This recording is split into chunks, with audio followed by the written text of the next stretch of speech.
Welcome to Voodoo Whiskey Gaming, and this is my late review of Tiny Tina's Wonderlands. I played it on the Xbox Series X. It's also available on the Xbox Series S, Xbox One, PS5, PS4, and PC. So what this is a spin-off of Tiny Tina's Bunkers and Badasses, that DLC, but it's obviously way expanded upon. But for the sake of the story, you are the newbie in a crew who crashed their ship and wound up playing Bunkers and Badasses with Tiny Tina. And so, the story of what you're generally playing is following, Tiny Tina's Bunkers and Badasses story, the one that she's telling in this game. It's kind of this weird meta bit, and the cutscenes and stuff do all sorts of weird, interesting meta things, so I do like the writing, and I like the way it works. And really, I enjoy the story. I think it's a lot of fun. But I will say, not unlike the other Borderlands games, I don't feel like the story is the strongest element. That doesn't change the part where I find it fun. Now let's get into the audio, and the first thing I'm going to say is I really love the voice acting in this game. A game like Borderlands with that comedic element and hitting the serious notes at times does require very talented voice actors. And something I found interesting was they actually brought in some really big talent. You've got Andy Samberg, Wanda Sykes, Will Arnett. I mean, they actually got some big names in here, which I found entertaining.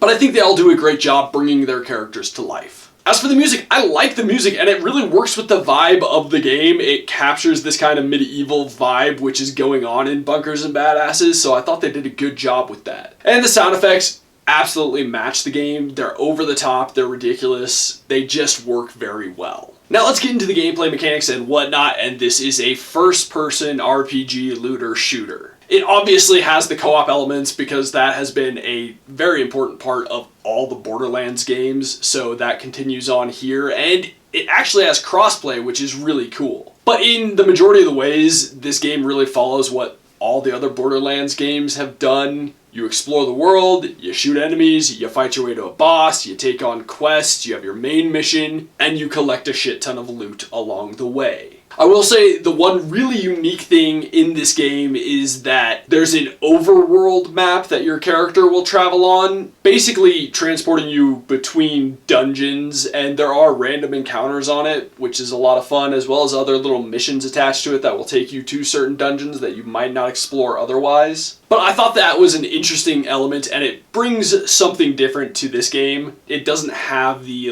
overall connected world that the previous ones have had. Now, as for the loot, that is one thing I do actually take issue with in this game. And I have run into it with the previous Borderlands games, but I think it's worse in this one because they introduce loot for melee weapons as well as just other gear that you get that you didn't have in previous games. And the problem with introducing that is I found that I was getting a lot more melee weapons than I was getting guns, and yes, I know it takes place in a fantasy world, but it has guns, and Tiny Tina handles that in a very Tiny Tina way, with a quote that basically sums up the game.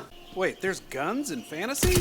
You're in Tina's fantasy, baby! But that being said, I found that getting all those melee weapons meant I wasn't getting as many guns, so I found myself stuck with, I had the same rifle for I don't even know how long. And I've always kind of run into that issue. You'll get this one weapon that's really good, and then nothing else will kind of match up to it for who knows how long, maybe even an entire playthrough almost. And that gets frustrating, but then them adding all that new gear and all the melee weapons that you get loot for, it takes away from the guns. So I found that a little disappointing because that's always been Borderlands, bread and butter. That being said, it's not like a disastrous element. Now let's move on to the controls, and I have nothing. They were great. I didn't have any problems with the controls, so nothing to say there. I think they worked very well. Now let's get into the graphics and visuals, and I'm gonna lay my first gripe out, and that's a HUD issue. I just noticed all sorts of little glitches with the HUD, like every time you fast travel, it'll show the little thing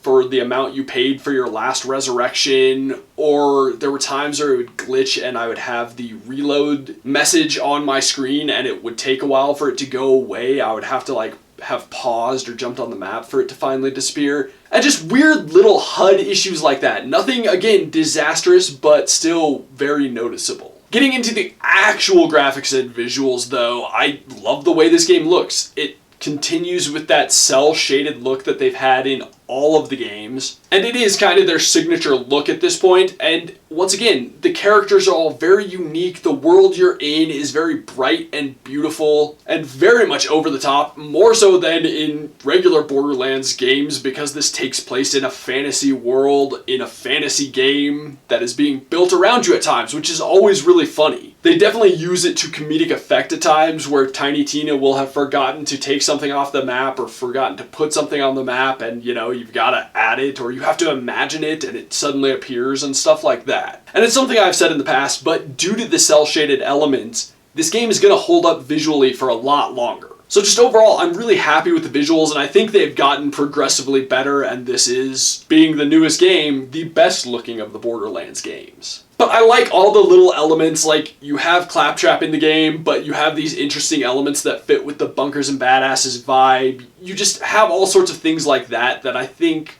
work very well. So to wrap this up, this is a great game, and I think, yeah, it's always had a weaker story. That's just a Borderlands thing in my opinion. But it's driven by the gameplay, not the story in this situation, and once again, they do a good job driving it forward. I have no problem recommending this game. I had a lot of fun with it. That being said, if you've never liked the Borderlands games, if you played the first one and hated it, this isn't going to turn you around on the idea. Okay, so in the comments down below, why don't you tell me, have you played all the other Borderlands games? And as always, thanks for watching. If you enjoyed the video, please hit that like button. And if you like what I'm doing in general, share and subscribe. Have a good one.